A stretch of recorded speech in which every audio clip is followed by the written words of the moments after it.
Thank you so much, all of you, for taking your valuable time off and joining today for this interesting session. I'll make sure that it remains interesting.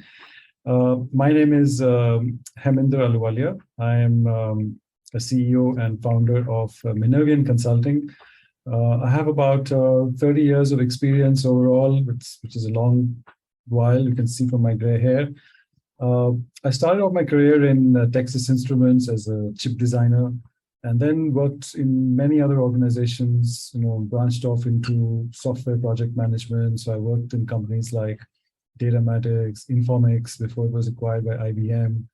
I worked for some time in Tech Mahindra, then 3i Infotech. And then there was a shift in career when I joined Gartner. So there I was there for about 12 years, working very closely with CXOs, CIOs.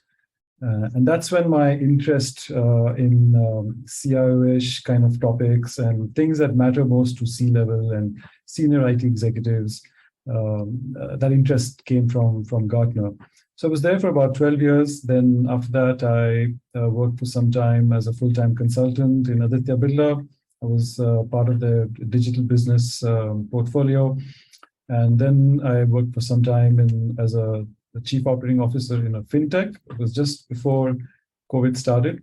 So not the best of times to join a startup at that time. And now I'm more like I have my own outfit, which I'm in the process of growing, which is called Minervian Consulting. But I'm also associated with a few startups and IDC, which is a similar organization like Gartner, more into market intelligence and CIO related insights and things like that. Great. So that's about myself. I'm going to let me share my presentation and tell you what it's all about and why we are here. Okay, so this is, this is today's topic. It's called Demystify Digital for Hiring Teams.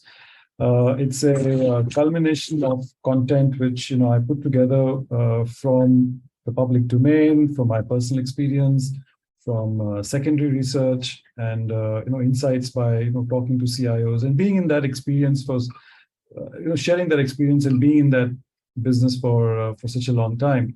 So this is a special session for them, for the hiring teams, the audience. So what I'm going to be doing in today's presentation is talking about digital, right? And I'm going to be shifting gears. So I'll start off with digital, what digital means, what are the kinds of technologies. Then I'm going to shift gears into something that matters to you most, which is hiring, which is sourcing talent, capability building, or getting the right kind of talent in-house and things like that.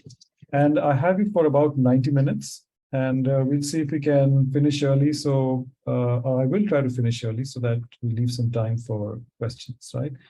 So with that, thank you so much once again for joining. It's a pleasure to be talking to all of you. And let's start. So, all right, so this is the agenda for today, right? Like I was explaining before, I'm going to talk about digital. Digital has many meanings now, especially after COVID. A lot has changed. A lot has accelerated. So I'm going to be talking to you, spending some time on digital, what it means by digital transformation, what does it mean by digital business. And then I'm going to take some time to give you a primer on key digital technologies that are out there. Right, and I'll try to make it as less technical as I can, because I know the audience is more on the hiring side, recruitment and hiring. But nevertheless, it's important to know what these technologies are, so that when you're talking to your hiring managers, when you're looking for talent, you have this in the background that okay, this is what it means, right? When somebody says 5G, or when somebody says Internet of Things, or RPA.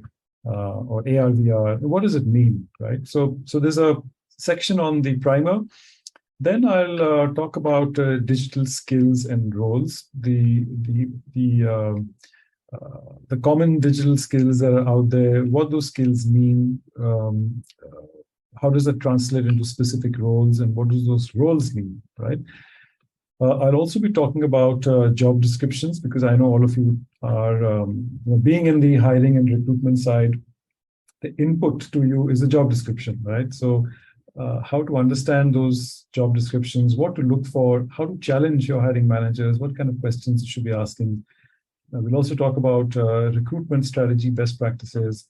Some of you may already be practicing it. Some of you may be looking for insights. So it'll be a digital talent sourcing, digital leadership traits, right? And then we'll all put it all together in some sort of a checklist, right, which you can take away. Right. So with that, let's move on to the next slide. Let's start with the challenges, right? And I'm sure you will relate to these challenges really well, right? So the challenges, typical challenges that you have in your business is, starting with the job description not being very clear, right? How many of us have, faced that? The JDs are not clear. They seem to be a wish list of many things, right? And many times, things that are mentioned in the JD are not, they're more like the ideal candidate that they're looking for, and many times you're not able to find those kinds of candidates, right? So we'll talk about job descriptions. The recruitment team not able to understand digital technologies. That's the reason why we are here today, is to give you a primer on what those digital technologies are. We'll go through that. Not able to find the right skills. Yes, I know that's another common challenge that we have is the skills are not available, right? Again, it comes from the JD. They mentioned they need, somebody with, Spring Boot experience with so many years in industry, in this kind of vertical and that. And, it's sometimes difficult to find the right kind of talent that you're looking out for, right? So we'll talk about that. There's usually a mismatch between job descriptions, wish list, and what's out there in the market, right? Salary is not as per market rates. That seems to be, especially nowadays, it's a market that is pretty much controlled by the person who's looking for a job, right? I mean, they tend to get multiple offers, and sometimes salary becomes like the focal point of what makes them decide which company they should join. So how to tackle that kind of a situation is something that also we'll talk about. And people finally don't join. That's another. At least I have seen that experience many times as a line manager myself. We go out and look for people. Everything gets done, but they simply don't join. And why is that? Because they have a choice, right? And nowadays, after COVID, it's become even more prevalent that, it's become, there's so much to choose from. At the same time, we're also hearing about a lot of technology companies letting people go, which means the supply has gone up. So it's a balance of, two forces that are fighting each other. One is that, the talent there's immense talent out there, and which means that people are getting the right kind of jobs. And the other is that, tech companies are letting people go, right? So that's something that that needs to be addressed.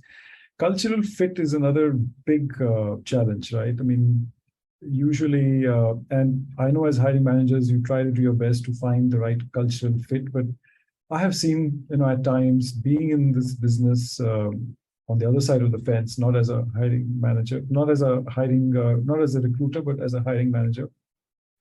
Cultural fit sometimes doesn't really work out, right?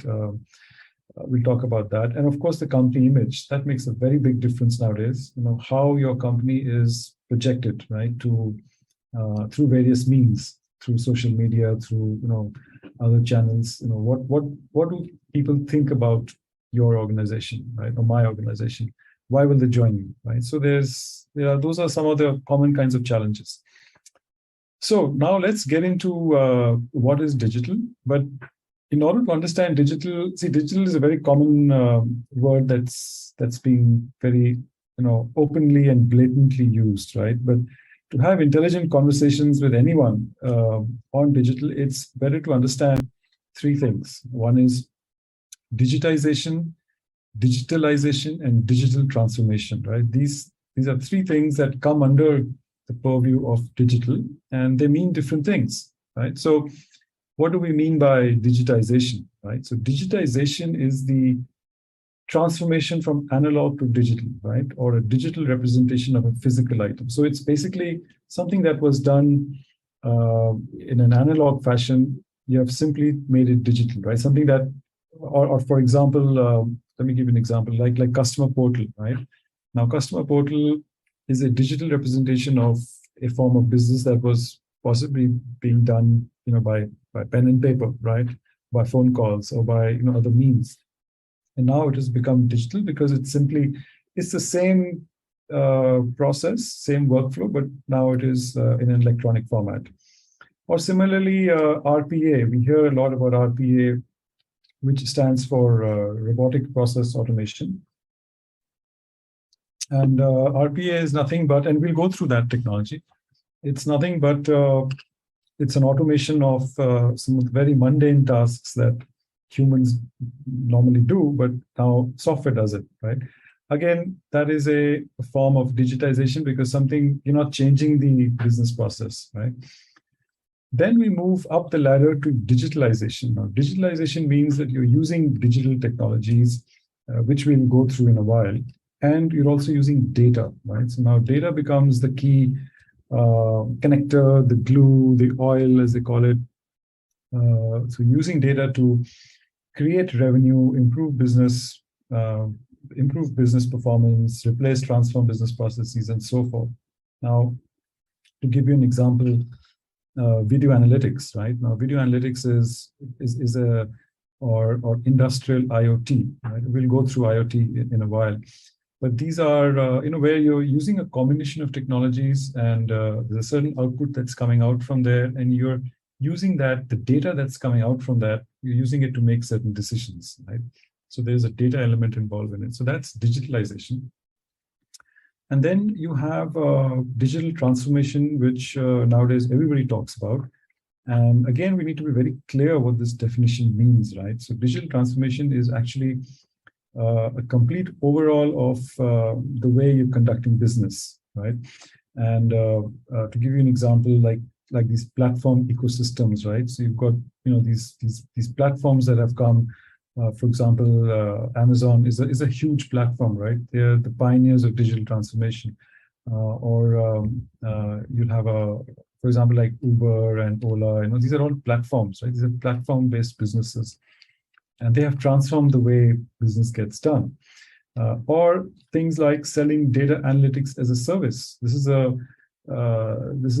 field that has come up in recent years where you're collecting a lot of data, but you're selling that data now, right? And you're selling it as a service. For example, like General Electric, right? Now, GE makes aircraft engines. Right now, their aircraft engines have hundreds, if not thousands of sensors. All those sensors are collecting data, right? While the engine is running, it's collecting data. And imagine if you're aggregating that over several engines, several aircrafts, several hours of flying. It's a huge amount of data that gets collected. And now you massage that data, you do some analysis on it, and you're able to create some insights. For example, insights on maintenance, on performance, on things like that. So you sell it as a service. So that is digital transformation, right? So that's what these three things mean. We also talk about digital business, right? So digital business, again, the definition is, as you see on the screen here, it's one of the three, or sometimes 2 out of 3. Only some exceptional companies will have all 3 of them, right? So let's see what a digital business is. Digital business is creation of exceptional customer-centric digital experience across the value chain. So customer centricity and customer experience, and creating value for the customer. That's a prime pillar of one of the pillars of digital business. The second is optimization of operational processes, right? So if you're a manufacturing organization or a financial organization, you'll have lots of processes in place. So how do you optimize that, right? Optimize using digital technologies, using data, using analytics, right? It's improving the way you do business. So that's second pillar. The third is a reinvention of existing business models, right? So this is coming out with new models, new ways of making money, new ways to bring growth and returns.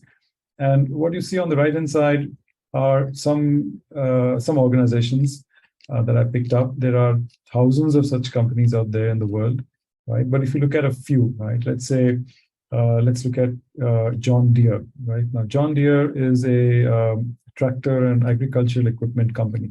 Right? They make tractors, they make agricultural, harvesters and those huge machines, right?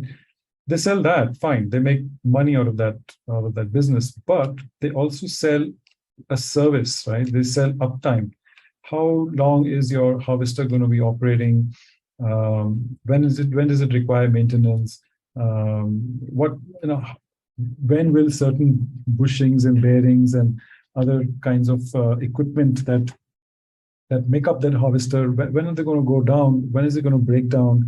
When do you need to take it to your maintenance shop for repairs, things like that? So that's something as a service, right?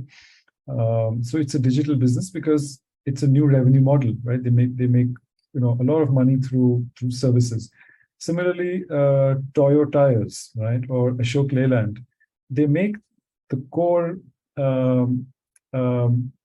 good, which is a car, a truck, or tire, but they sell a service with it, right? For example, Ashok Leyland, all their trucks have sensors and telematics, and they actually sell it as a service, so that when you're driving a truck, when it will require maintenance, some important parameters. If they're not performing as the way they should, then certain remedial measures need to be taken, and they get notified, right? Similarly, Aviator is it's a Lufthansa-based organization where all planes and all airlines and aircraft engines and they come together and they sell analytics as a service, right?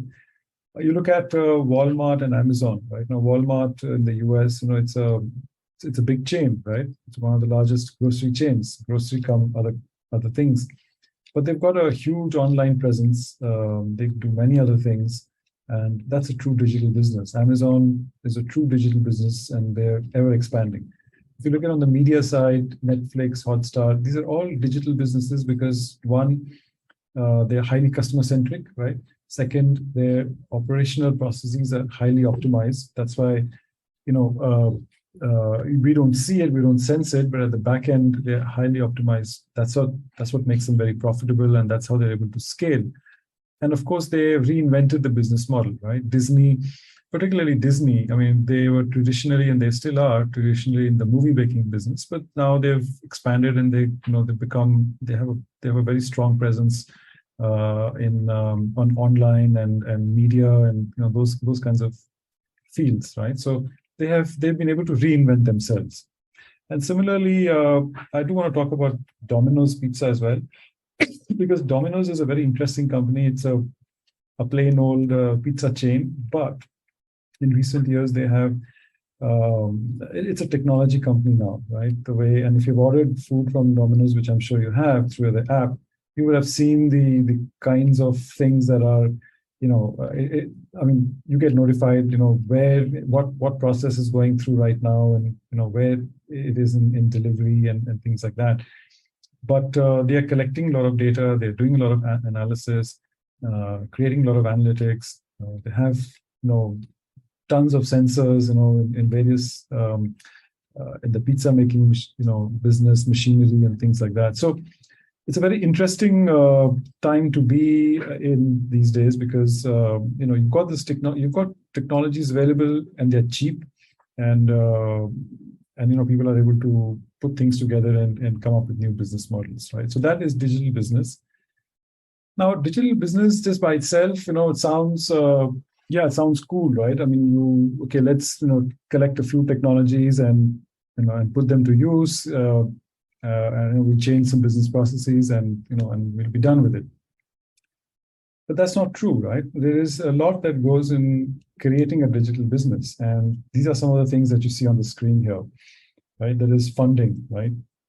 When people are, strategizing on how to get into it, how to create a digital business, these are the kinds of things that they have to consider. Funding, where's the money going to come from? What kind of budgeting will be required? How is the culture going to change? Because digital business invariably brings in new culture, right? So how are you going to promote that new culture? What sort of leadership skills would be required? Would you have the same type of leaders that are there? Do those leaders need to acquire new kinds of skills to run a digital business? What new skill sets are required from a capability point of view?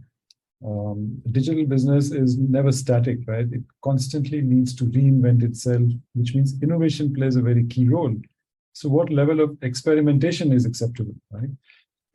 Processes, what kind of processes will get impacted, redesigned? Because obviously, you are impacting processes, right away, when you're changing something.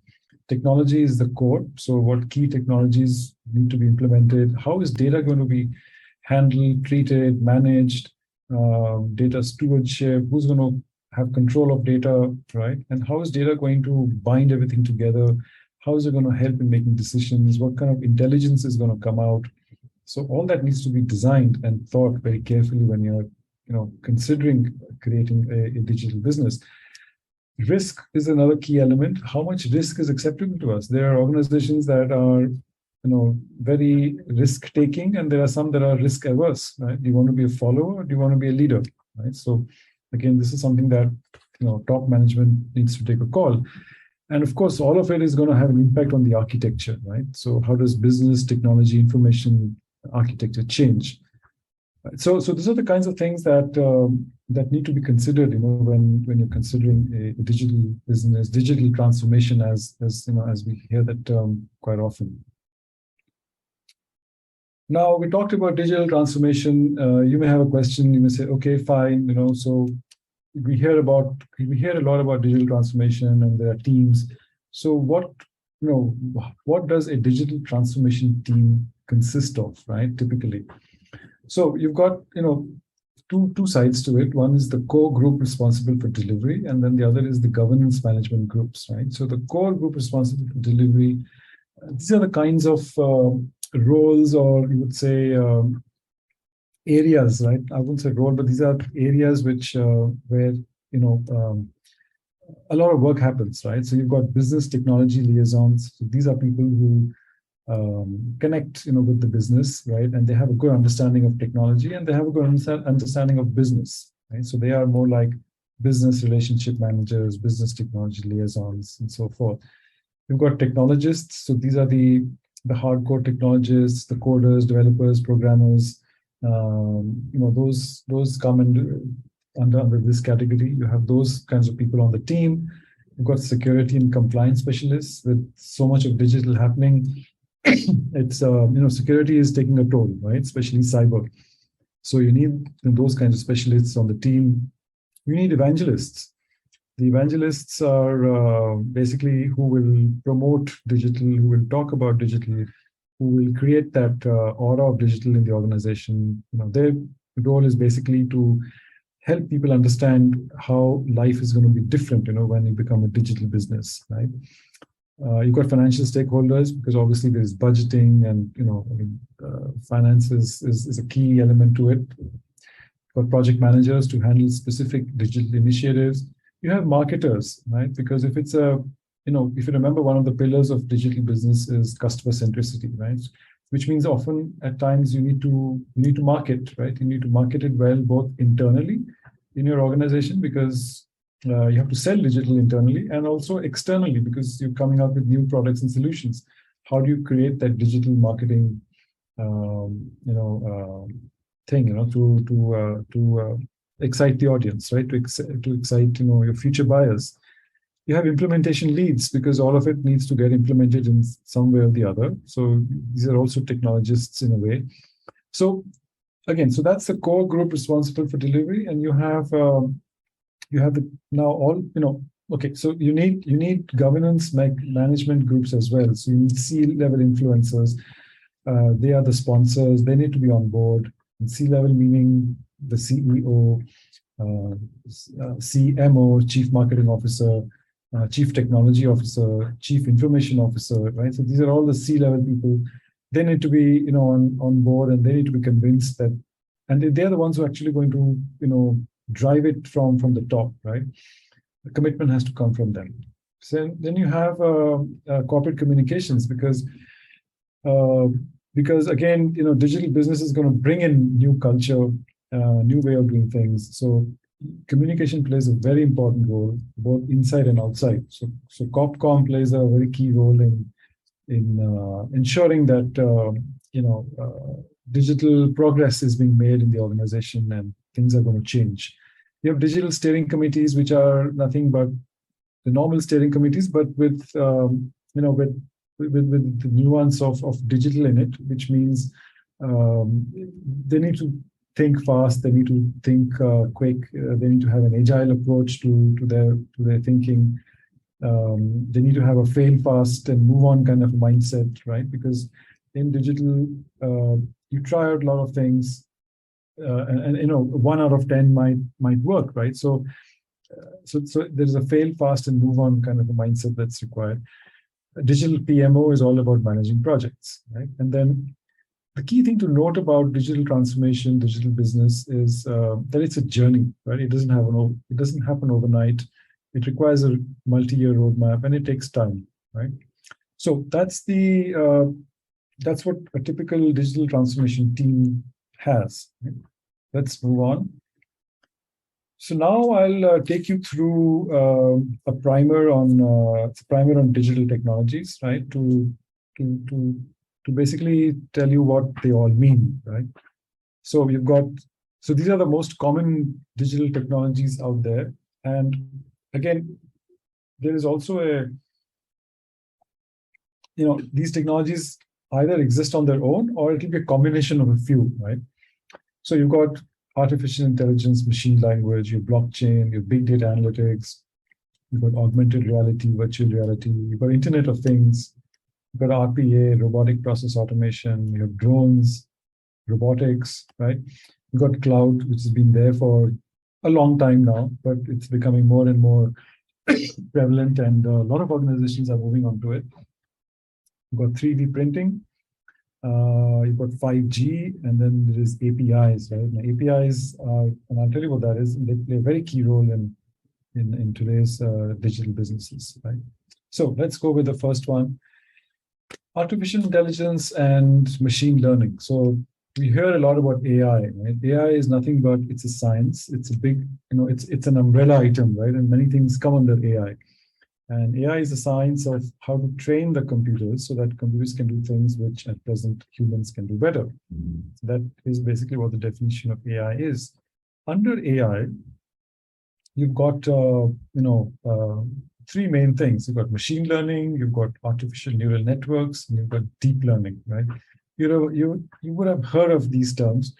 So machine learning is an application of artificial intelligence, right? And it essentially is basically, it takes a lot of data, right? It needs data, and it looks at the data and it trains itself, right? It trains to do certain things. It comes up with algorithms and looks at the data and is able to predict what the next thing will be, right? So it's important to know what machine learning is. Second is the artificial neural networks. So that is an enabler of machine learning, right? And artificial neural networks is nothing but how humans they've got neurons in the human brain, right? So similarly, there are something called they're like neurons. If you see the diagram below, you've got a simple neural network and you've got a deep learning neural network. So these are basically it's a bunch of electronic circuitry, data, algorithms, equations, right? And there is a certain input that comes, and internally, things get adjusted and reiterated, 1,000 and maybe million times before a certain output comes out, right? And this whole process is a learning process because something is happening, right? It's learning how to behave in a certain way, so that it mimics the human brain. So that is artificial neural networks. Deep learning uses artificial neural network techniques to solve complex problems through sophisticated learning algorithms. So things like if you see on this page on the left side, you've got applications of machine learning, right? So speech recognition, image recognition, traffic prediction, weather prediction, right? Where humongous amount of data is required. So that is deep learning that's happening, right? So if you look at some more applications of artificial intelligence, you've got language translation, medical diagnosis. It's so prevalent. It's pretty much in every field. Fraud detection, virtual personal assistants use machine learning. Self-driving cars, you would have heard, use machine learning, right? Which is a form of AI. And on the right-hand side, if you see, AI providers, there are plenty of those. This is not a complete list. This list is essentially showing some of the more popular ones. So you've got, computer vision platforms, computer vision applications, smart robots, gesture control, right? You've got, startups and organizations in all these areas, video recognition, recommendation engines. The recommendation engines that are there, for example, like when you order something from Amazon and it gives you a recommendation that maybe you should consider these things. There's a recommendation engine that runs there, and that uses AI. Right? So, and you've got specific, very very specific providers who have the specialty in that area. And within artificial intelligence, knowledge management, virtual assistant, autonomous vehicles, these are some of the big areas where a lot of investment has been made. So if you look at, some of the tabular data there is, 31.5% growth in knowledge management, 20% growth in digital workplace, and so forth. AI in sales and marketing, again, it's easy to visualize, content creation, conversational AI, predictive analytics, personalization, sales forecasting, they all use AI, right? So AI is not going anywhere. It's becoming more and more part of the way of life, right? The way of digital life. Let's move to another technology. It's called blockchain. So blockchain is decentralized ledger. You would have heard a lot about, cryptocurrencies and non-fungible tokens. They call NFTs. They use this technology called blockchain. It's nothing but it removes an intermediary from the equation. So, if A has to send something to B, it actually goes into a network. The network validates it, and then the transaction happens, and it happens within minutes, right? It has implications in financial side with cryptocurrencies that we're seeing now. Supply chain tracking uses transparency, traceability. Organizations are deploying blockchain to provide that traceability that where did, for example, like coffee, right? Now, coffee, when you buy coffee from the supermarket, if you want to know where that coffee came from which farm, from which field, there is a blockchain technology that actually allows you to do that. So that is transparency and traceability, right? Then you have something called smart contracts. These are contracts that get executed automatically. They are based on blockchain technology. Again, there is massive spending in blockchain that's happening. Worldwide spending has reached 6.6 billion in 2021. Banking sector has the highest distribution of blockchain market value. The largest use case of blockchain has been in cross-border payments and settlements. So that's where because you want to make sure.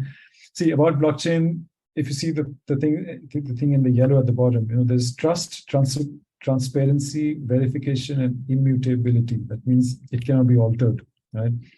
And it is used for verification. It provides transparency. It provides traceability and trust. So blockchain is a key technology. Again, there are lots of providers out there in the payment space, in the wallet space. There are publicly traded, multinationals like IBM, Microsoft, Oracle. They all use blockchain technology to offer specific, services, right? And even Indian companies are also in it, like Tata Motors, Reliance, Tata Steel. They all use blockchain services for specific, very specific transactions like smart contracts, crypto or non-fungible tokens, or something that requires traceability to be built in, transparency to be built in, and so forth. We're going to move on to big data analytics. This is also what I've heard a lot these days. It's nothing but it's data, it's a complex process of examining large and varied data sets, right? Huge amounts of data And data could be, public data, sensor data, structured data, unstructured data, all types of data, right? And they all need to be ultimately, for it to do something, they need to be put in some sort of a structure, right? Some sort of a format. So that formatting happens, when you see the graphic at the bottom, you've got big data, there, which is different types of data. Then there is an analytics funnel where, structure starts coming in, right? Through various, mathematical equations and algorithms and things like that. And ideally, what is it for, right? It's for cost reduction, faster decision making, new products and services. You need to know three things under big data. It's volume, velocity, variety. So volume means it's typically meant for large data sets, large amounts of data running into terabytes and petabytes. Velocity is about speed and something that needs to be processed quickly, like social media feeds, right? Because when things like tweets and things happen, somebody's looking at it. There's an analysis that's being done in real time, and that uses big data analytics technology to do it. And variety is that it comes from different sources. It could be text files, image files, audio files, etc. Right? So that's big data analytics. Again, tons and tons of providers in the space. Typical use cases of big data: fraud prevention, cyber threat intelligence, data warehousing, price optimization, right? When you go and look for something on Amazon or any e-commerce site, the whole price optimization piece that happens in the background uses big data technology, recommendation engines, stock trading, and so forth. Then we move on to AR, VR, augmented reality, and virtual reality, right? There's a difference between the two. The difference is that augmented reality uses real world setting, and it's a real world setting, and things get superimposed on it, whereas virtual reality is completely virtual, right? So augmented reality, you can control the presence in the real world. Virtual reality uses a control by the system. So I would say that virtual reality is more simulated, right? There's nothing real inside. Whereas augmented reality has a real, it has real physical representation, and on top you have, simulated, items on it, right? So the applications of AR, VR, basically what we know of is game-based learning, virtual exploration, this whole metaverse that we are hearing about, right? Horizon worlds, that is all VR, that is all virtual reality, right? Because it's all simulated. But sometimes, for example, like Mercedes, Mercedes, when you buy a Mercedes car and when you take it back into the workshop, the technicians, they use augmented reality to do engine maintenance, right? Which means that they're able to look at the engine, but on top of it, either they're wearing some sort of glasses, or it could be through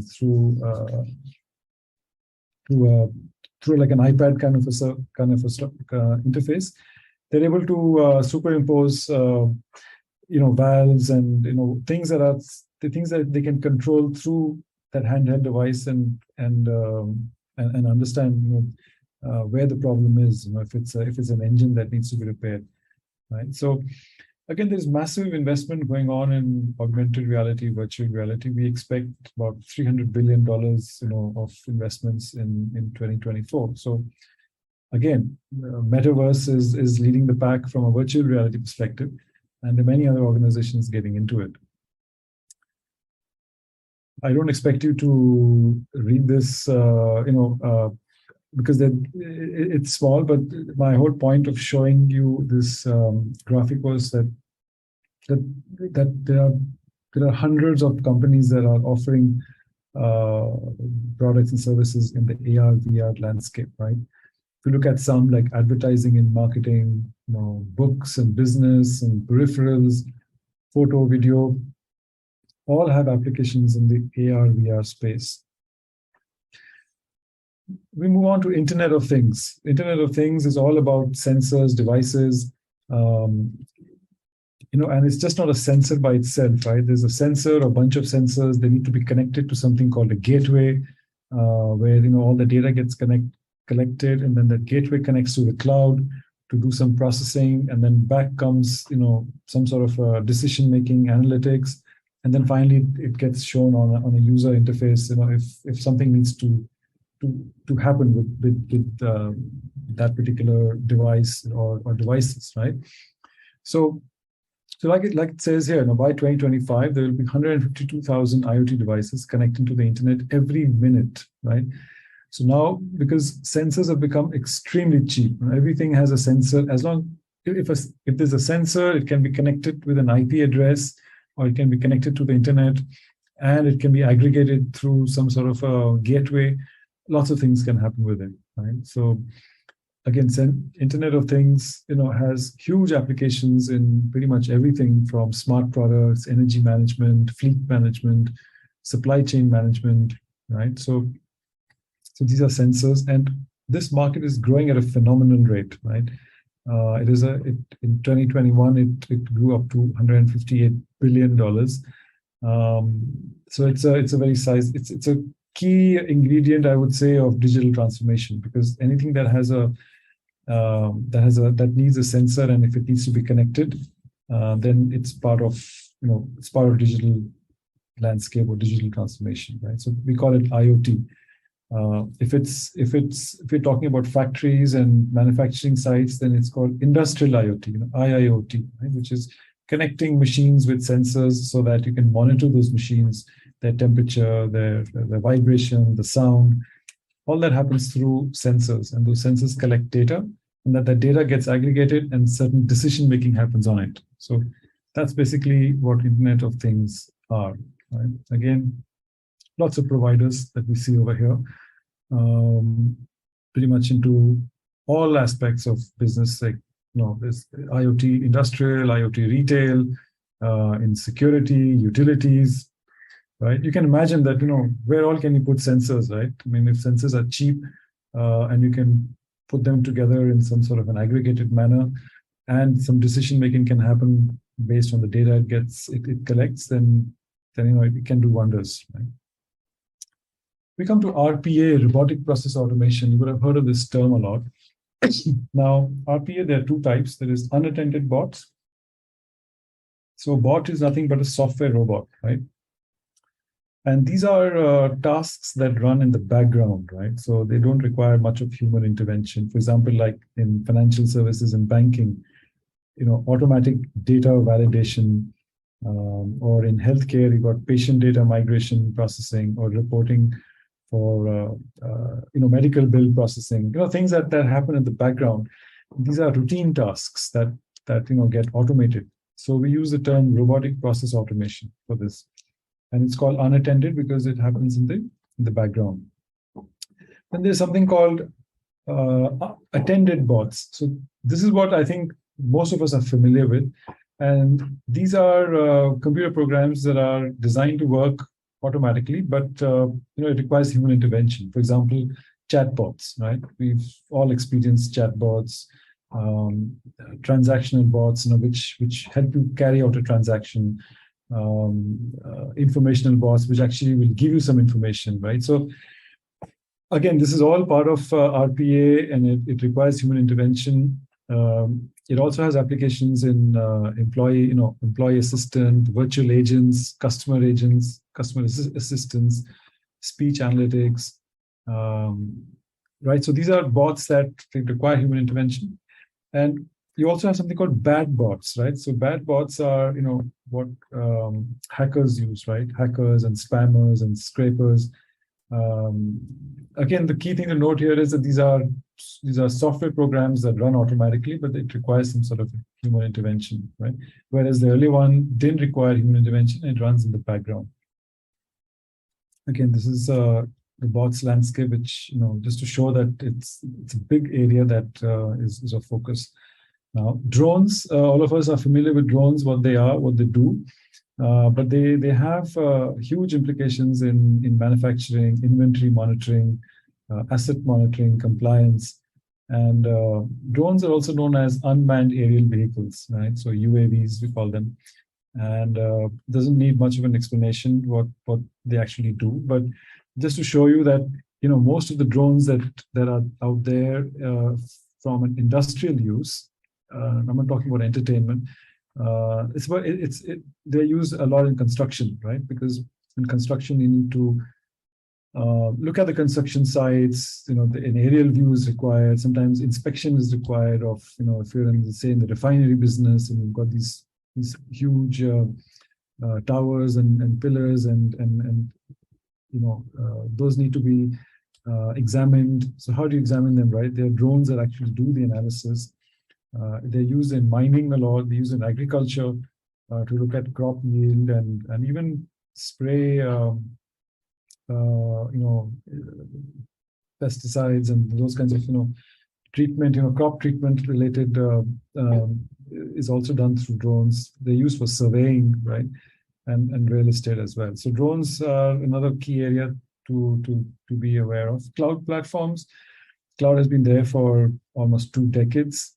Cloud, again, there are different types of cloud. There is a public cloud, private cloud.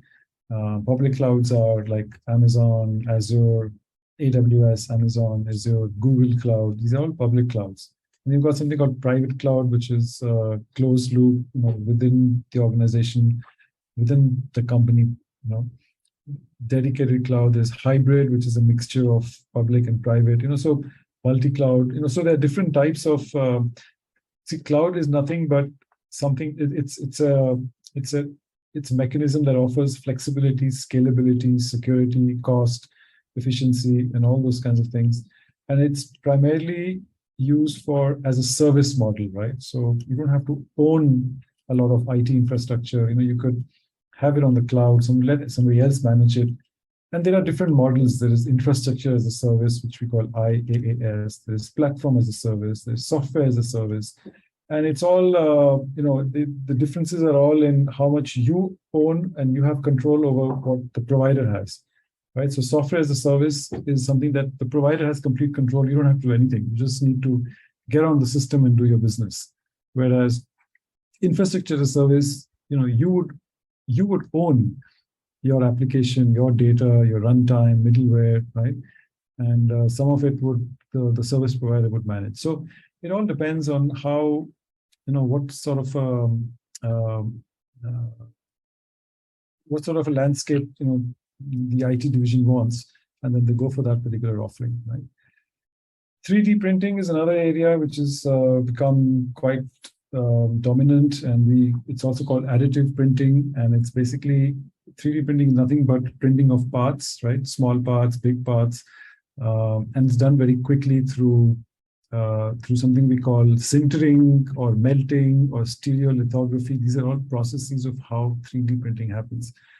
But the use cases of 3D printing are in R&D, bridge production parts. Sometimes, parts, if they have to come from another country, from far off, it'll require shipping, it'll require so many other things. But if you can produce that part in-house through something called 3D printing, then that becomes a lot cheaper, right? And typical materials that are used in 3D printing are plastics, polymers, composites, metals, depending on what you want, even glass and ceramics, right? And the benefits of this are faster part delivery, right? So it's essentially you're printing it right in-house. You don't have to be dependent on getting parts from a supplier or from somewhere else. And so that's how 3D printing happens. It's done from computer-aided design, and then layers of additive material like liquid or powdered plastic or metal or cement, they get deposited and fused together, and that's how the final product happens, right? We expect 3D market is projected to grow in 2022, this year itself, from $18 billion to $84 billion. Again, so this is a significant area that's gaining importance. Again, lots of providers in 3D printing. Right. 5G is something that we're getting more and more familiar with as 5G network rolls out. It's nothing but the 5th generation mobile network. Again, 5G will help us, accelerate digital transformation. It'll help us, the speeds, the bandwidth is very high. It's up to 20 gigabits per second, which means if you have to download something, it'll happen in seconds, literally in seconds. And even connecting devices and sensors, the latency will be low. It'll be a lot faster, quicker, cheaper. And so if you see this graphic over here, there are essentially 3 streams under 5G. There is the extreme mobile broadband, which is more for broadband and ultra high definition video and video monitoring, right? So that's one stream of 5G. There's another stream which is called massive scale communication, which is like the wearables, social networking, healthcare monitoring, right? So these are, again, to understand, it's a new mobile network technology, so to say, right? Which helps you to accelerate transactions and with very high bandwidth, and ultra low latency, right? Which means things can happen very, very fast, right? So something to watch out for. And in India, it's getting rolled out, which we're all looking forward to it. APIs is something that is something that we normally don't think about, but and usually software engineers will think about it, software programmers will think about it, but it's something it's important to know what it does, right? So API is a software intermediary that enables 2 applications to communicate with each other. So it's essentially there to connect things, right? For example, like on your phone, if you're checking weather on your phone, it's actually done through an API, right? You're actually getting onto the weather system, collecting that information, and it comes into your phone, right? Or even instant messaging and things like that. If you see the graphic over here, whether it is your car, whether it is enterprise applications, mobile devices, sensors, gaming, they all use API technology to connect, different systems together. Because otherwise, if API technology didn't exist, imagine how you would connect system A with system B, right? It would be a massive integration effort. Now, through API, all you need is a certain connectors and a standard, and that's how information gets interchanged between 2 systems, and the resulting output comes out. So that's called API. Why do we need API? We need API for improved collaboration, easy innovation, right? You would have seen or experienced universal logins. That means you log in once into a system, and all your systems are, you already get automatically logged in. So universal logins happen through APIs. Third-party payment processes, like when you're buying something, say on Amazon, and it goes, and you have to make a payment, and how it connects to net banking, how it connects to your credit card company. That's all done through APIs. So an important area to be considered. Putting it all together, it's important as being in the hiring side. It's important to talk to your hiring managers, to talk to business executives, and ask them. And you can use this as an example that, okay, let's talk about all the technologies that are out there and needed, right? And if we're able to create a heat map if you see the heat map there, if you're able to put all the technologies that the organization needs and works in, and you put divisions or business units, then that way it'll give you a picture of, for example, like cloud. The cloud is required in which business unit, where is it required more, where is it required less, where you're going to require AR, VR, right? So it's a good mental map, or we call it by a different name, but it's a good image of getting to understand the technologies that your business needs, and because that has direct implications on people. Because if you know that automation is required, data analytics is required, cloud is required, 3D printing is required, that means you will require those kinds of skills as well, right? So it's a good way of also using it as an assessment tool to understand what the requirements of the business are from a technology point of view. Now, you might be saying, okay, fine, all this is great. You've taken us through different technologies, digital transformation, digital business. Tell me something about recruitment, right? And you being in this business, many of you would be aware of it, but if you're not, then this is a good place to learn, right? So in the recruitment side, and organizations don't have all of them, but some of them will, right? For example, some of the big organizations, will have most of these systems in place. So you've got an application tracking system, which is for automate recruitment and tracking. You've got candidate relationship management platforms, relationship marketing platforms, which is for posting job listings on popular websites. You have applicant tracking system with CRM modules built in because you need to capture certain amount of information. And I've listed the examples out there, right? So these are the companies that that offer that kind of a service. Candidate sourcing software. How do you select, or how do you choose, or how do you get to know what's out there? So this particular software, it's an outbound sourcing tool that scans thousands and millions of candidate profiles, and these organizations help you do that. There's screening software, which many of you are aware of. Interviewing software, reference checking software is there. Candidate experience analytics platforms. It's important to also get feedback from the candidate, right? Because you need to know what kind of an experience they're going through. So there is a platform out there, and there are companies that offer that kind of an offering. Candidate assessment software is there for aptitude testing. Some of you may be having this in your organization, and so forth, right? So again, this is a one-pager on all the key tools that are required for recruitment from a digitalization perspective.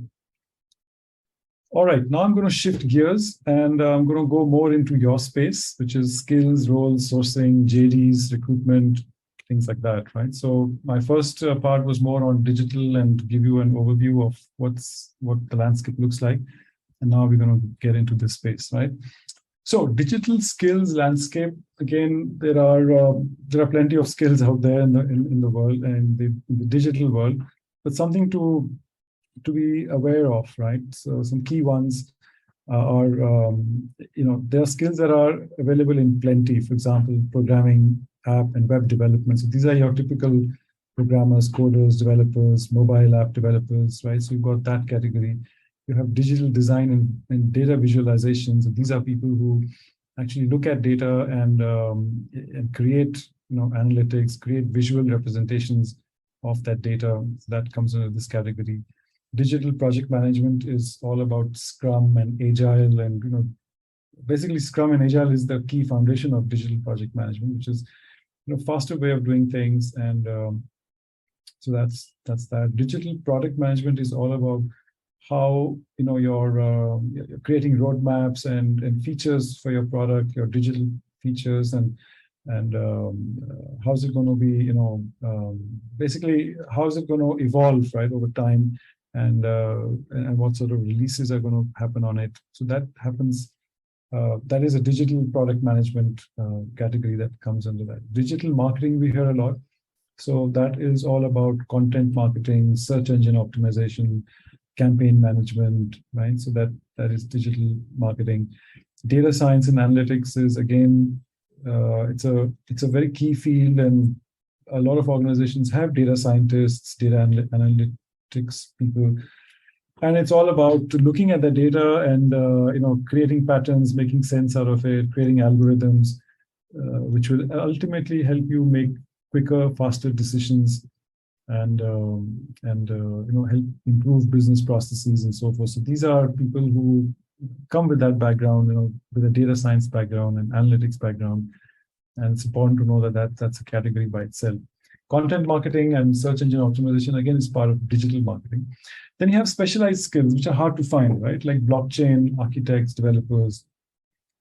Artificial intelligence, machine learning is an area where, they're not that easy, right? People are with that kind of a background are not easy to find, but nevertheless, they're needed. If that capability is required, then we need to go and source for such kind of people. DevOps and DevSecOps, continuous improvement, continuous development. That's another specialized skill. Cybersecurity is becoming a very important area, with people talking about zero trust architecture, which is basically trust nothing. Those skills are hard to find. And then you have Industry 4.0, right? You would have heard a lot about Industry 4.0, and it's a combination of, Internet of Things, it's data analytics, it's, connectivity, it's factory automation, those kinds of things. Industry 4.0 is all about, it has implications on the manufacturing side. So connecting machines to your IT infrastructure, and what things that are required, come under that Industry 4.0. Of course, cloud. Again, cloud. You've got a lot of cloud specialists, but specific areas like you would have heard of terms like Kubernetes and Docker and edge computing. These are all specialized skills that are not that easy to find, and they demand a premium, right, if you have to join your organization. But it's important to get a study done on skill acquisition versus skill upgradation versus skill retention, right? So important to talk to your hiring managers, to your organization, to see, what do we need to acquire from outside? What do we need to upgrade? And how do we keep those skills in-house, right? And common digital roles that you see out there. Again, this is not an exhaustive list, but obviously, Chief Digital Officer is a CDO, and it's in charge of entire, digitalization of the organization, right? So the buck stops with the CDO with respect to all digital initiatives. Right? You've got customer experience expert, and you've got user experience expert. So they're different. Customer experience is all about, if you remember in the beginning, I mentioned about digital business, customer experience plays a key role. So you need to design that life cycle. You need to understand, the customer journey. How is the customer going to interact with your product? What will be the highs and the lows, and you will tackle the lows so that the customer doesn't experience that kind of negative experience. You need to understand the complete life cycle, right? So there are specialists who have experience in customer life cycle management and customer experience, right? So that comes under that category. User experience is different. User experience is more about user interface. If using a certain software, what is how the user experience gets designed happens through a user experience expert. He or she needs to understand what is that operator or user going to go through, right? And you want to make that software easier. So therefore, a user experience expert is required for that. Data stewards are people who manage data, who understand data lifecycle management, who go through, who have a data governance. So everything and anything to do with data, where it gets stored, how it's what from a privacy angle, what you need to keep, what you need to throw out, what you need to harvest. All that work is done through a data steward. Cloud security specialists, they are their expertise is in cloud security, and because now everything is getting digitalized and cloud is being used, quite. It's quite pervasive. So security, is comes in, right? You need the right kind of specialists to look into that. Data scientists are technical people who have advanced degrees, and they're looking for patterns, they're looking for algorithms, they're looking for data scientists also works on AI related projects, right? Because they have got that kind of a background.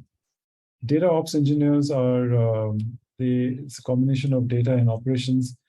Again, more of data management, but it's different from data steward, right? So data ops is more on the programming side of things.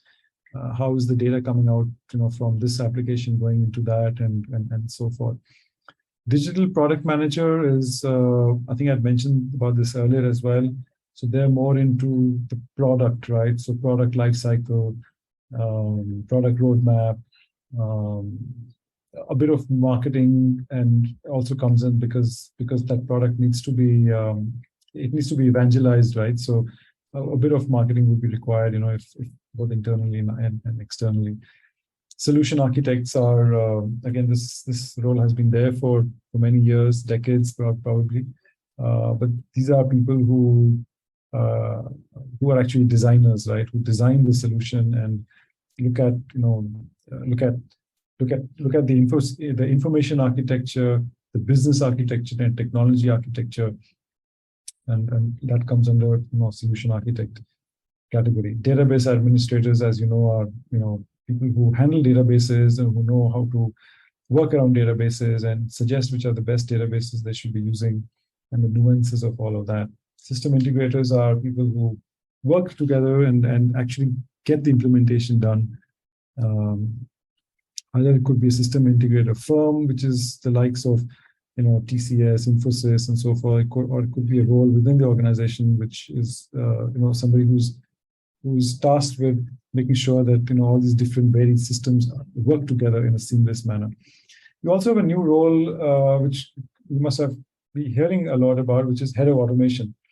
And head of automation is an important role because here, automation is RPA, it could be digital workplace, it could be robotics, right? So that's an emerging role that is gaining prominence because it requires that kind of governance and insight that you need to manage.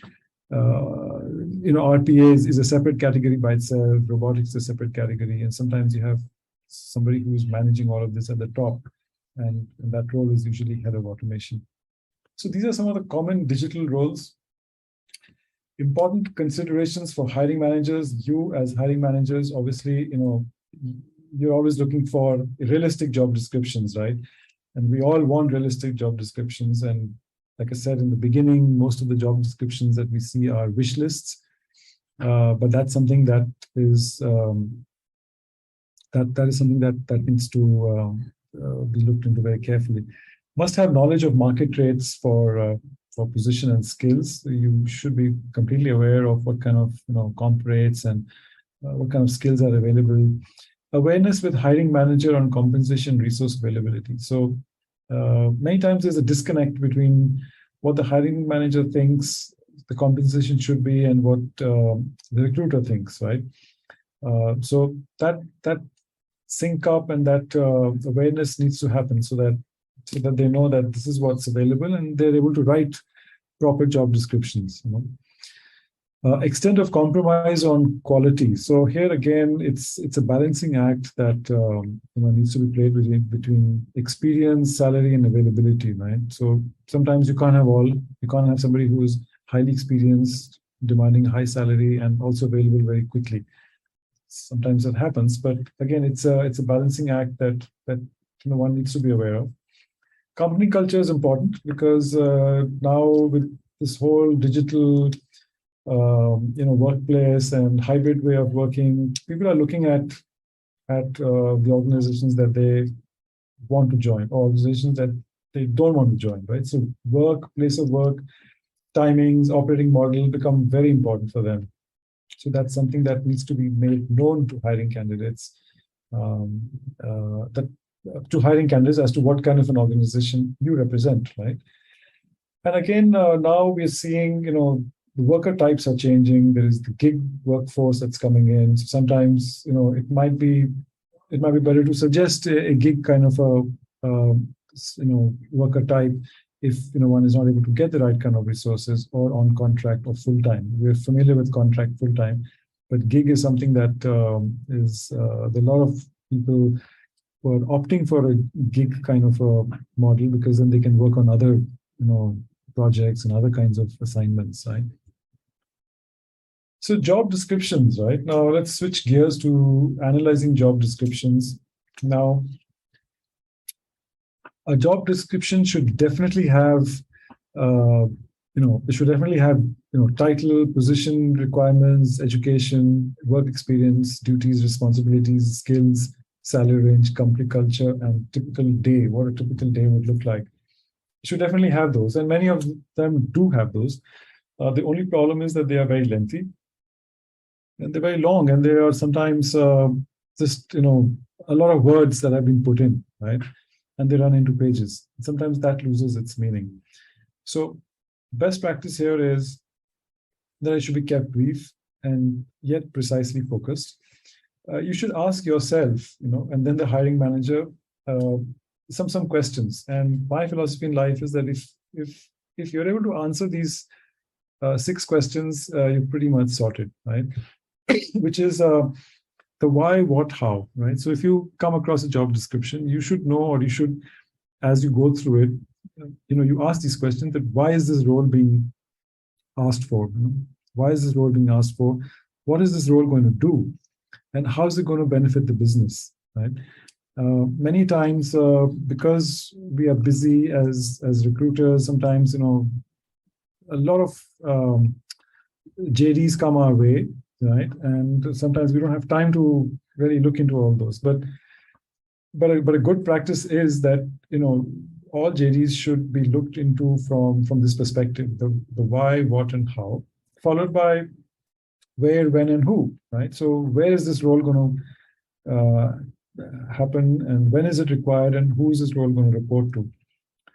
Seek priority as in best case, second best case. Many times JDs, they'll just list out what they want, but if you're not able to find the right kind of candidate, then you need to know what is the second best. So ask for the second best criteria.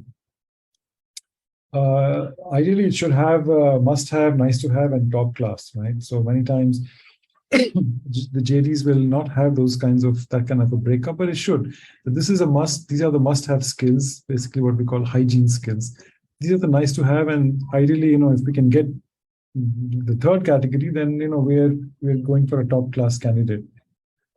Specialized skills need to be mentioned explicitly, right? And I don't see that in job descriptions, but if they are, then it becomes a lot easier for the recruiter to look for the right kind of people. And also, willingness to learn, right? Now, ideally, you've got the ideal, you've got the wish list job description, but there's no mention of, if I'm not able to find these kind of skills, but I'm able to find some candidate who, has a potential to learn, then that is sometimes not mentioned in the JD, that yes, we're okay to do a compromise on, not getting the ideal skill set, but we it's okay to look for people who have that capability and ability to learn quickly, right? So that sometimes needs to be mentioned. So what are the IT talent sourcing best practices? And this I have seen, when I've worked with recruiters, I've considered it, and my CIO friends have also started looking into it. But this is something that needs to be thought through, right? Which is consider non-top tier colleges for hiring also. So many times, the JDs will have that we want somebody from IIMs and IITs and top class, and many times that doesn't happen. I mean, if you're able to get those kind of skills and people, then fine, but sometimes they're not available. Or maybe the salaries asked are too high. So consider non-top tier colleges. Not insist on brand name experiences. Again, JDs will have that we want somebody who's worked in big brand name organizations. But if you're able to look at lesser brand name, then you might get same or maybe better people. Who knows? So that is something to think about. Using pre-screening technology as an aid and not as a filter.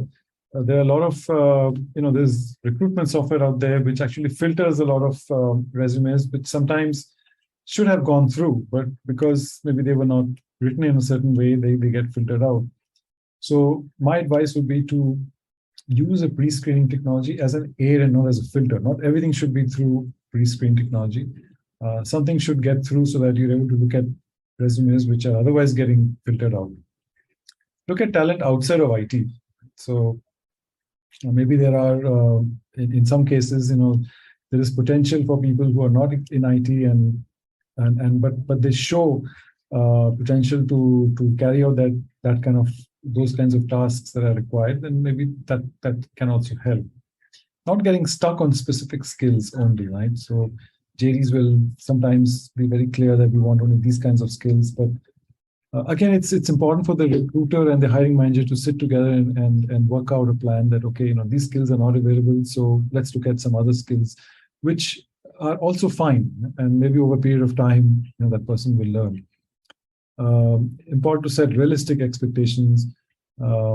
Keeping up to date on salary trends is obviously, I'm sure you do it, but sometimes, because of volume of work, we tend to lose that knowledge, right? That somebody, the market rate is 40 lakhs, but the hiring manager has only put 20 lakhs, in the job description. What do you do?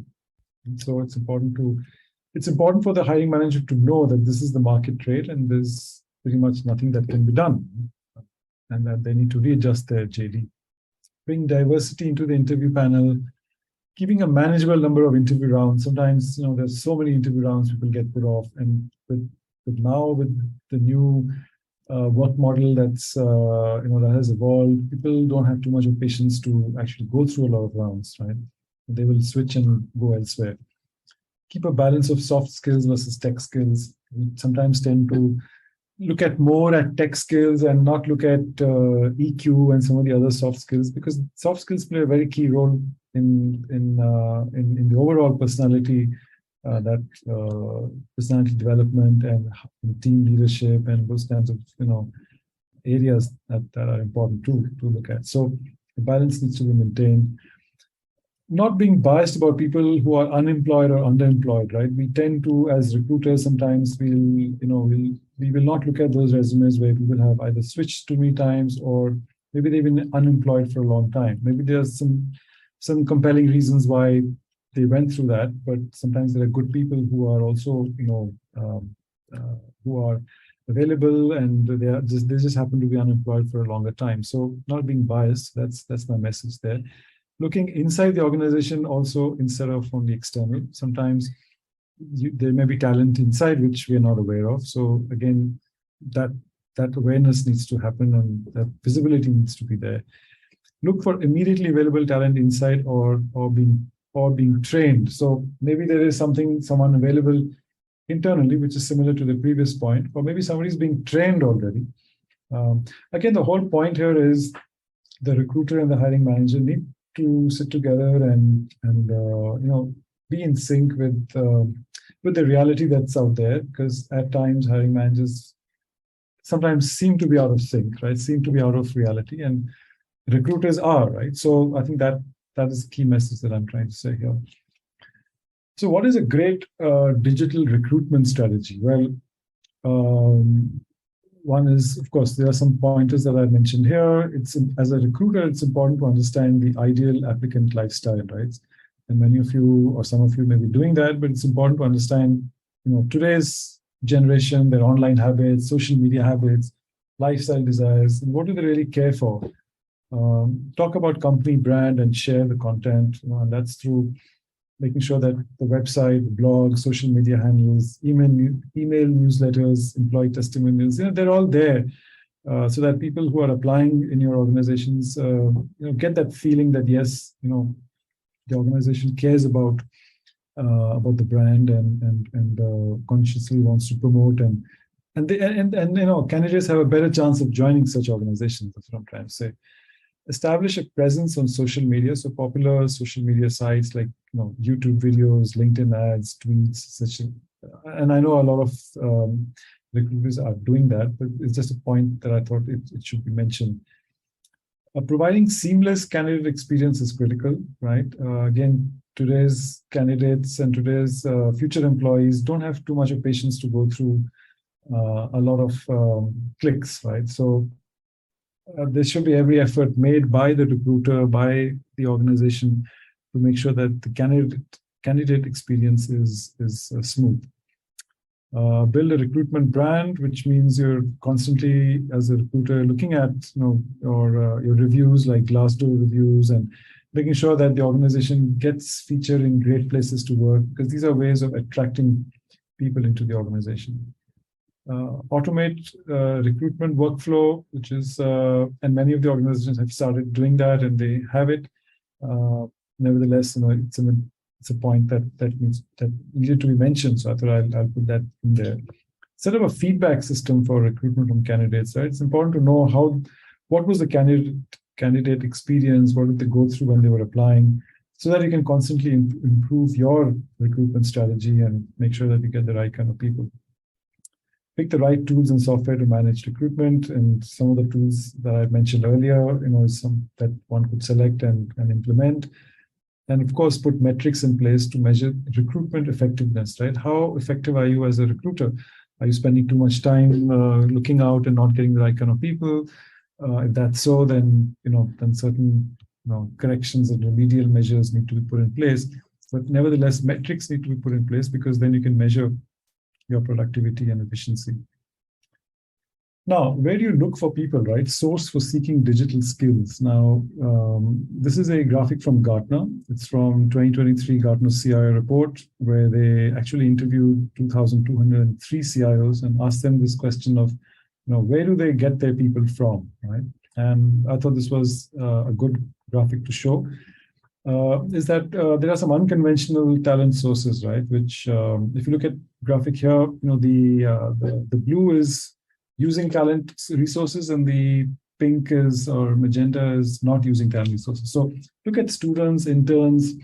Again, obviously it depends on the kind of role. So, but students and interns are an area to look into. Customers and clients and constituents, government agencies, industry competitors, gig workers. I mentioned about gig workers earlier. So 23% of the CIOs say that they are using gig workers, into their workforce. Look at startups, right? Startups have very, highly qualified people, so that's an area to look into. Digital disruptors like Amazon and Google, obviously, they employ a lot of, highly skilled labor, provided that you can match their salaries and you can get them on board, but they're a good source. Shared industry resources, which would be academia and research, consultants. And so basically what they're saying is that a lot of people go to the last category, which is, industry-specific consultants, research groups, academia. But one should also look at some of the lesser percentages over here where you can get some good people, right? Asking the right questions. Now, asking, as a recruiter, you are in the middle, right? So you've got candidates on one side and you've got hiring managers on the other. So my advice would be to the hiring managers, it's very important to get clarity on role definition. What does a typical day look like, right?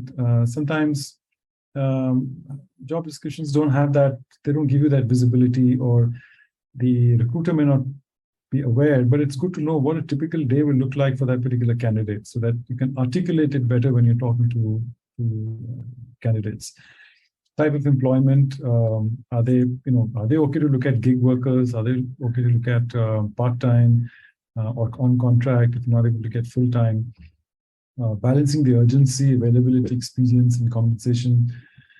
Again, it depends, what is their priority. They want somebody very, very urgent, but then are they okay to let go on maybe experience, right? Or maybe compensation, or maybe they're okay to pay more because they want somebody urgently. So that's a balancing thing that needs to be, discussed with the hiring manager. The source of talent pool, from where you're going to get that talent. The previous graphic I showed you are different places where you could search for talent, right? If not this, then what, right? So that's another interesting item that should be discussed. That if I'm not able to get this particular job description that you put, what else? What are the other options? Right? Again, this is important because many times we've seen that a JD is rolled out for a specific role, and it takes months to fulfill that role, right? It's just lying there, and and we don't get the right kind of candidates. So it's important to know that if not this, then what?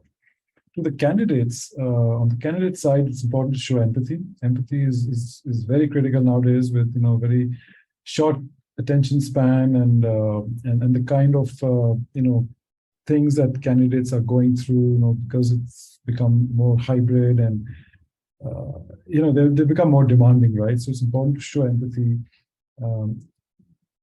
When you're talking to candidates, it's other than the usual interviews, the screening and all that, it's important to know what impact they've made to the businesses, so you're able to, get the right kind of profile in. Expectations from the employer, how digital savvy they are, what are the motivational factors. Again, many of the things you would already be doing as a recruiter, but some of these are perhaps, maybe they could be new, and maybe, it's good to talk to them about what will make them join and what will make them turn away, right? It's perfectly fine to have that frank conversation. And because now candidates have become very choosy and picky, and they want to decide where they want to work, right? So the traditional motivational factors are probably not there that much than they were earlier. And preferred work modes, they prefer to work on-site, hybrid, remote. It's important to get the candidates' preference, so that, as a recruiter, you can make the right kind of decisions. Let's switch gear to digital leadership traits. Right now, this is about leaders hiring the right kind of leaders, digital leaders at top management and middle management. And there are certain differences. If you're looking for a top management hire, obviously you're looking for things like attention to detail, grasp on numbers. How can they deliver that experience? Are they a big picture thinker? Data, how much of data-driven decision-making capability they have, what sort of a digital-first approach they take. They need to be an excellent storyteller, right? So these are some of the key traits for top and senior management. For middle management, obviously they're the ones who are going to be doing most of the work, through the foot soldiers that would be under them. Is change agent, right? How much of a change agent are they? The delivery focused, value stream driven, because it's digital is all about delivering the right kind of value. So value stream becomes very important. How they embrace metrics and KPIs. Are they willing to become, or can they become a digital ambassador so they can spread the good word of digital in the organization? What sort of collaborative tools they use, agile methods, and do they believe in open innovation? So these are some important characteristics that need to be looked into, when you're looking for digital talent at the middle management level, right? So that's that. It's also important to understand the cultural fit, right, and digital dexterity. So digital dexterity is the beliefs, mindsets, and behaviors that accelerate digital transformation. And I won't go through the details in there, but it's essentially how digital savvy are they and how quickly they're able to adapt to the new way of thinking, right? Which means the qualities associated with digital dexterity is, forward thinking, what kind of a mindset they have. They should have a flexible mindset. There should be willingness to adapt, ready for digital challenges, right? Do they have a digital first approach? And what you're going to get out with people who have high digital dexterity is higher productivity, better efficiency, right? More agility, right? And these are the things we want on a digital transformation team, right? The team that I had mentioned earlier. And so that's on the digital dexterity side, making sure that you get the right kind of people. And again, this graphic on the right is taken from Gartner, the Gartner Digital Dexterity Survey. And it breaks people into a few categories like caretakers, engineers, mavericks, navigators, pilots.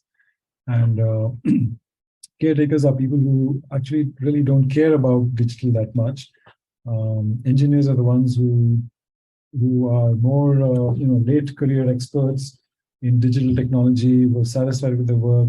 They have affinity with senior management, and they are in a strong position in the organization, likely to be IT workers and managers. So we should hire more of engineer type people. We should hire maverick type of people who are younger workers who bring in technology, who are thinkers and who are out-of-box thinkers. Then there are a group called navigators. These are mid-career. They're not experts in digital technology. They prefer to work from home. So that's another category of people. And then you have pilots. These are people who will spend considerable time and effort on making sure that digital happens. And so that's an area that kind of people that you want on your team. And finally, we're down to a digital checklist. This is the last slide, and this is something to help you, right? So as a recruiter, a simple checklist like, have you understood the why, what, how, when, where, who of the position of the JD, which will help you understand more on the kind of position that's required, and basically increase your understanding of the role that's been asked for. Are you in sync with the hiring manager to sort out your concerns, doubts, and expectations? Are you aware of digital technologies required for the position? Right, you should know what position, what key digital technologies are required. So that's something that's to be made aware of. Do you have clarity on first preference, second preference, and so forth? So that's something that we discussed. Has the hiring manager been made aware of salary range expectations, and from candidates and the availability. So that's, a yes or no. Do you have approval to look for gig, contract, full-time candidates? Are you using all the social media channels and so forth? So a brief checklist to make, as a recruiter, to make your life easier. And well, that's that's an interesting question. Again, it depends on what good is, right? So it's important to expand on the good part, because there is definitely, you can get good talents in tier 3 cities. One has to look at the right place and expand on what good means, essentially. Again, it's a very general question. I'm sorry, but it depends. What you're looking for. Like, if you're looking for technical skills, are you looking for very specific kinds of skills?